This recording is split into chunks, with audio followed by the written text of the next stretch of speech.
Kia ora. Hi guys, Scorpio. Welcome to your July Taroscope reading with me. This month we are going to use the colour infused Morgan Greer deck, and we are changing the format of the layout a little bit. Nothing like keeping things new to keep them interactive. So I'm going to draw 4 main cards. That will be one for each week of the month, and then under each of those cards will be another card that will give off sort of a clarifying energy for that week as well. So with no further ado, let's finish the shuffling and see what's in store for you guys for July. Scorpio. Week 1, week 2, week 3, week 4. Then I'm going to put a clarifying card beneath each of them. Clarifying for that one, clarifying for the second, third, and the fourth. Okay, let's move the camera back a little bit and we'll look at tying all of these cards in and seeing how the month is going. So Scorpio, you walk into the month with a few sword energies, and you have 2 swords in that first half of the month. Then we have 2 major arcanas in the month as well for you. 1 pentacle, cups, 2 wands. Let's start at the top with the 5 of swords. This card, particularly in this Morgan Greer deck, seems to have a bit of an ominous or gloomy feel to it. But if we look in the background, we see the yellow and also the rising sun coming up.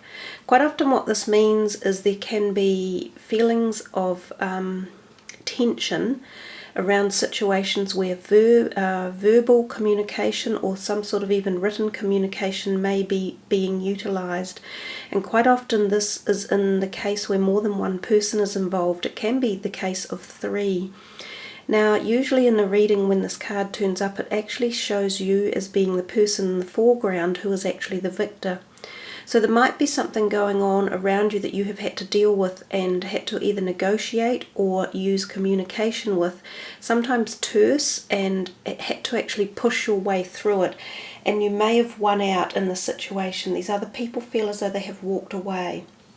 What I think we're being told down here with this card that is kind of extending the energy further for us is that you need to balance the situation, because this card is often, 2s are about balance, and you have balance down here and you also have it in the top line with the 2 of cups.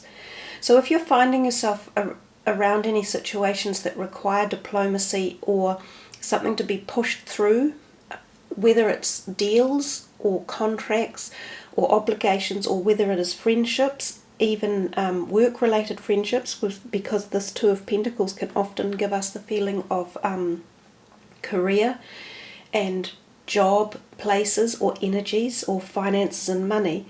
So whether it's any of those, it would pay for you to be careful how you handle the people you are dealing with, and think twice about the battles that you pick. Some are worth walking away from. These people who are leaving, they may be leaving for quite a while, and the general feeling is that they are not happy with the situation. So if you're happy to let these people go and that you win and you're the victor over the situation, then that's fine, and that needs to happen and occur, and perhaps it's a way of moving forward.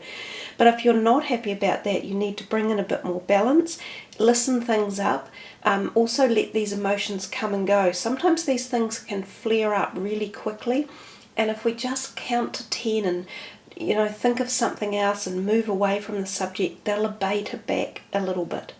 So it's about giving things time to settle, listening to all sides of the story, cohesively bringing together all the information to see what the best outcome is. It is nice to win in a situation, but to win with everyone having some sort of positive outcome is a better way around it. We go next to the card, to the second week, and you've got the 8 of Swords. We see this always as this feeling that we feel a bit trapped within our own space or our feelings or our emotions, and we feel as if we can't see a road forward. Often this might come when you're in a state of deciding, like, which way do I go, or how do I get there, or how do I get out of this particular pattern I'm in, or feelings. These can be anxieties, so internal, emotionally driven feelings that we can actually change if we take the time again to address the situation. Now, given that the Judgment card is under it, the Judgment card is again about listening, because we see this great big trumpet up here. So sometimes this is listening to your inner voice telling you something about a change that is required in your lifestyle. So something that you might be doing or following or enlisting in or enrolling in is not meeting your soul needs. You're not fulfilling something in your life. So you need to gather back your energies, which will be a bit disturbed and a bit flowing outwards. You need to gather them back in, regroup yourself and re-strengthen yourself. Listen to your gut instincts in particular.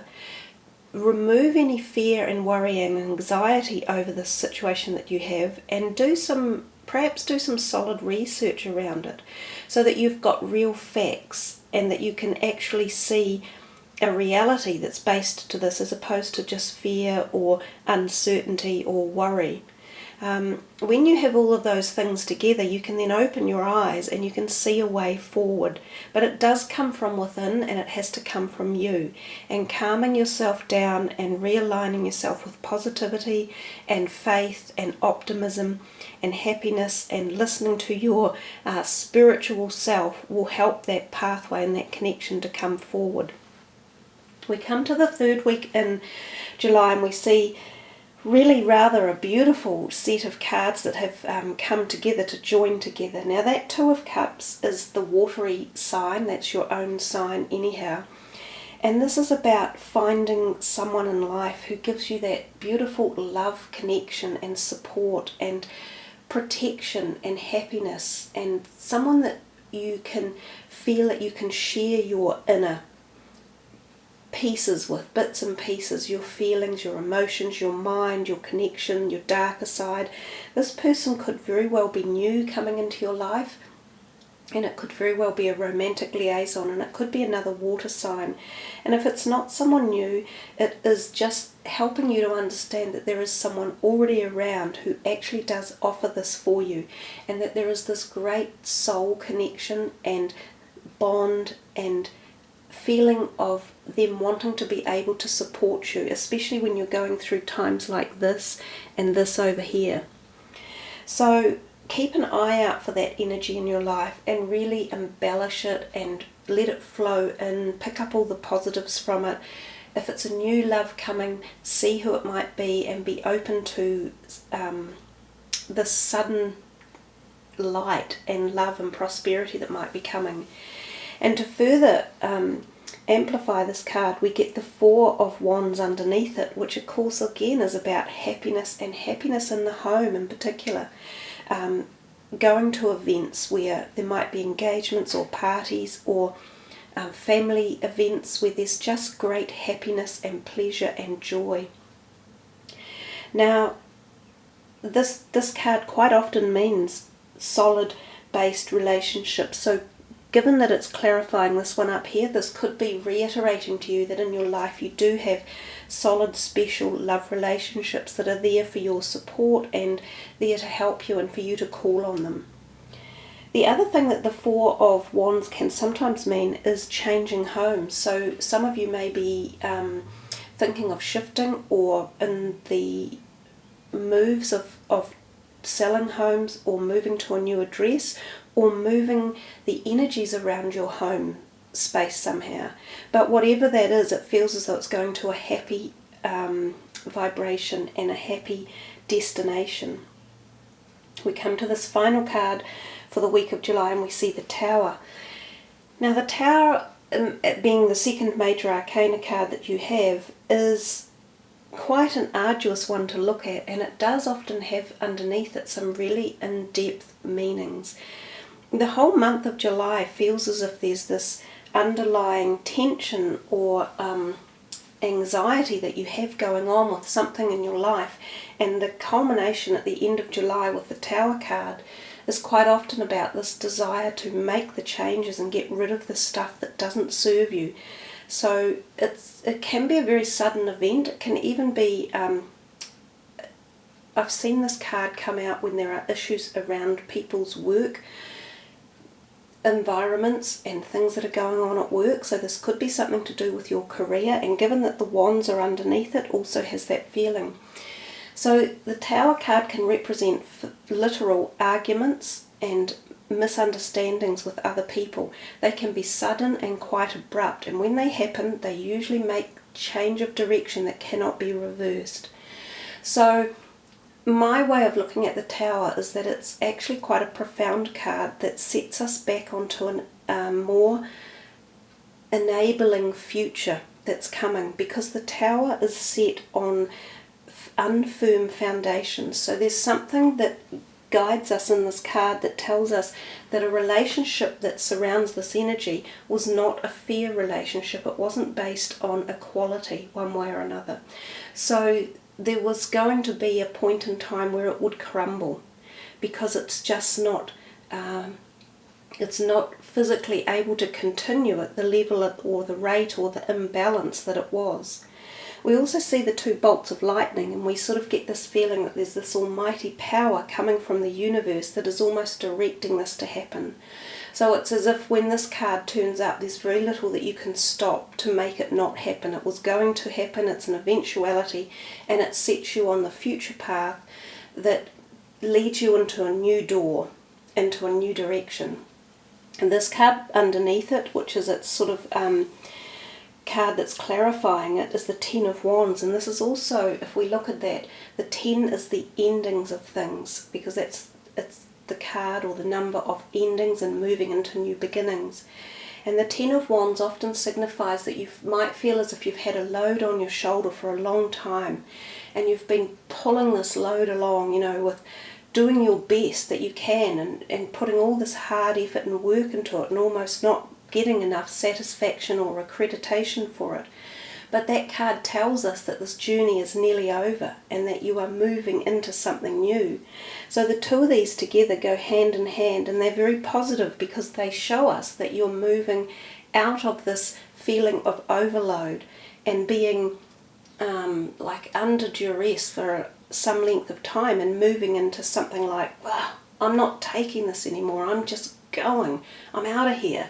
I'm going to move into where I'm appreciated, or where I feel safer and happier, and where there is more positive energy and harmony. So there you are, Scorpio. That's quite an intense reading for you guys for July, but again, that doesn't surprise me. You are known as the more intense of the astrological houses, so this kind of stuff goes on in your life a lot. It's just the nature of the beast. Now there's one other card that we are going to do just to finish off the reading, and it's these cards here, so I'll move these ones aside. These are crystal and gem cards, and I will just give them a shuffle, and we will pick the, since it's July and it's the 7th month, we will pick the 7th card down. That makes sense. We'll just see what your final message is for the month. Okay, one more shuffle.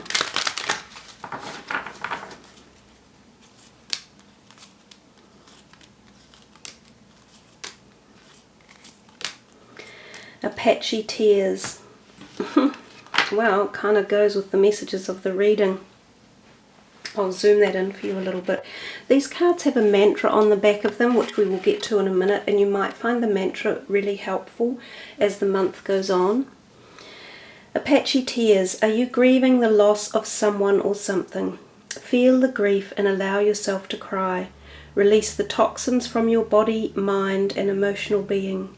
Comfort and peace are close at hand. Focus your attention on your desired outcome. And that is the thing that often when the Tower turns up, we find it hard to let go of things and we find change hard, and sometimes that's where anxiety comes in. We know that this change is coming, so often anxiety precedes change. But when we allow ourselves to accept that change is always for the better in the long run, and we let go of the anxiety, we can move forward with freedom. So your angel for the month that has arrived is the angel of comfort. I allow myself to feel my feelings and express them through my physical and mental actions. Tears flow easily and I am releasing pent-up emotions. I am able to let go. I am comforted. I am at peace.